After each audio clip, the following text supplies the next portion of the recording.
আত্মবিলাপ কবিতার আলোচনা ও প্রশ্নোত্তর পর্ব। কবিতার বিষয় সংক্ষেপ। ১৯৬১ খ্রিস্টাব্দের আশ্বিন মাসে তত্ত্ববোধিনী পত্রিকায় আত্মবিলাপ প্রকাশিত হয়। আত্মবিলাপ কবিতায় কবির ব্যক্তিগত জীবনের ভ্রান্তি আর ব্যর্থতার সুর শোনা যায়। প্রথম স্থাবকে মিথ্যা আশার ছলনায় জীবনের অপচয় ও মহাকালের দিকে জীবন প্রবাহের নিশ্চিত গতির কথা আছে। যৌবনের দীপ্তি চিরস্থায়ী নয়, তা দুর্বা দলে জলবিন্দু বা স্রোতের মুখে জলকণার মতোই স্বল্প আয়ু।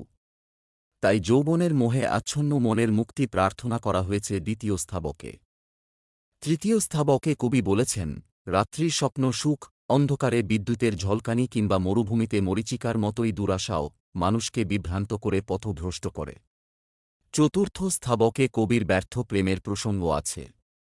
প্রেম কবির জীবনে বন্ধন বা শৃঙ্খল হয়ে দাঁড়িয়েছিল। ভালোমন্দ বিচার না করে আগুনের দিকে ছুটে যাওয়া পতঙ্গের মতোই তিনি প্রেমের ফাঁদের দিকে ছুটেছিলেন। অর্থ রোজগারের জন্য ক্ষত বিক্ষত হওয়ার কথা আছে পঞ্চম স্থাবকে। জীবনে তিনি যশের মণি চেয়েছিলেন, কিন্তু ফণির দংশন জ্বালা ছাড়া আর কিছু পাননি। অনাহারে অনিদ্রায় যশলাভের চেষ্টায় আয়ু ক্ষয় হয়েছে মাত্র। মাৎসর্য বিষে তাঁর অন্তর জর্জরিত হয়েছে, তবু উদ্দেশ্য সিদ্ধ হয়নি। এই হচ্ছে ষষ্ঠ স্থাবকে বিষয়। কবিতার শেষে সপ্তম স্থাবকে আরও একবার অবক্ষয় ও অপচয়ের বেদনা অত্যন্ত তীব্রভাবে বেজে উঠেছে। নামকরণ। আত্মবিলাপ কবিতায় কবি মধুসূদন দত্ত তাঁর জীবনের গভীর উপলব্ধিকে বাণীরূপ দিয়েছেন। ব্যক্তিগত জীবনে নেওয়া ভুল সিদ্ধান্তের বশে কিভাবে তাঁকে অনাহারে অনিদ্রায় হতদরিদ্রের জীবন কাটাতে হয়েছে, সেই বেদনাই প্রকাশিত হয়েছে কবিতায়। বিদেশি ভাষায় সাহিত্য চর্চার ইচ্ছাকে কবি তাঁর জীবনের ক্ষয়ের কারণ হিসেবে মেনে নিয়েছেন। জীবনের অনেকটা পথ পেরিয়ে এসে তিনি উপলব্ধি করেছেন, মিথ্যা আশার ছলনায় ভুলে মূল্যবান জীবনকে তিনি অপচয় করে ফেলেছেন। তাই নানা উপমার মধ্য দিয়ে সেই জীবনের জয়গানের সঙ্গে সঙ্গে নাম, যশ, অর্থের মোহ বা যৌবনের দৃপ্ততায় অযথা জীবনের মূল্যবান সময় নষ্ট করার জন্য, মাতৃভাষাকে অবহেলা করার জন্য কবি হাহাকার করেছেন। কবি হৃদয়ের যে অন্তরাত্মার কান্না দিয়ে কবিতাটির আরম্ভ, সেই একই হাহাকারের মধ্যে দিয়েই কবিতাটি শেষ হয়েছে। তাই কবিতাটির আত্মবিলাপ নামকরণ সার্থক হয়েছে।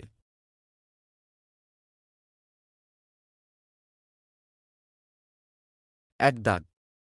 কবি কিসের ছলনায় ভুলেছেন? সঠিক উত্তর আশা। দুই দাগ। জীবন প্রবাহ কার পানে ধায়? সঠিক উত্তর এ কাল, সিন্ধু। তিন। দিন দিন মানুষ কি হয়ে পড়ে? সঠিক উত্তর আয়ুহীন। চার। হীন বল হওয়া সত্ত্বেও কিসের নেশা ঘুচল না? সঠিক উত্তর আশা। পাঁচ। আশার নেশা না ঘোচাকে কবির কিসের মতো মনে হয়েছে? পাঁচ দাগের সঠিক উত্তর দায়। ছয়। রাতি শেষ হলে কিসের জাগরণের জন্য কবি অপেক্ষা করছেন? সঠিক উত্তর মন। সাত। যৌবনকে কবি উদ্যানের কিসের সাথে তুলনা করেছেন? সঠিক উত্তর কুসুম। আট। নীরবিন্দু কোথায় নিত্য থাকে না? সঠিক উত্তর দুর্বা দলে। নয়। অম্বুবিন্দু কোথায় সদ্য পাতি? সঠিক উত্তর অম্বুমুখে। ১০। নিশার স্বপনে যে জন সুখী, জাগরণে সে কি করে? সঠিক উত্তর কাঁদে। ১১ দাগ। ক্ষণপ্রভা প্রভাদানে কি বাড়ায়? সঠিক উত্তর আধার। ১২। ক্ষণপ্রভা কাকে ধাঁধিয়ে দেয়? সঠিক উত্তর বি পথিককে। ১৩। মরুদেশে কে তৃষ্ণার কষ্ট বাড়ায়? সঠিক উত্তর মরীচিকা। ১৪। কু আশার ছলনা প্রসঙ্গে কবি কয়টি উপমা দিয়েছেন? সঠিক উত্তর ৩টি। ১৫। প্রেমের কি গড়ে চরণে পড়েছেন কবি? সঠিক উত্তর নিগড়। ১৬। জ্বলন্ত পাবক শিখার লোভে পতঙ্গ কোথায় পড়ল? সঠিক উত্তর কাল ফাঁদে। ১৭ জ্বলন্ত পাবক শিখার দিকে পতঙ্গ কিভাবে ধায়?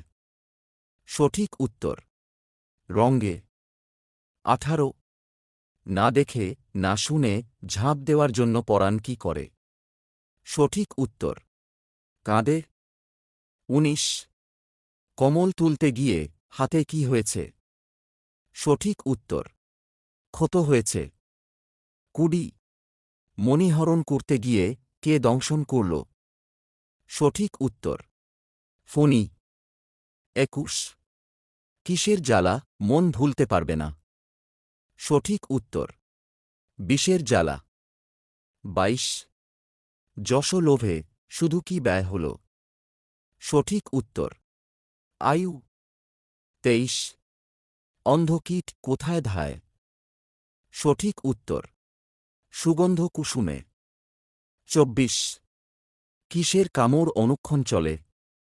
সঠিক উত্তর মাৎসর্যের।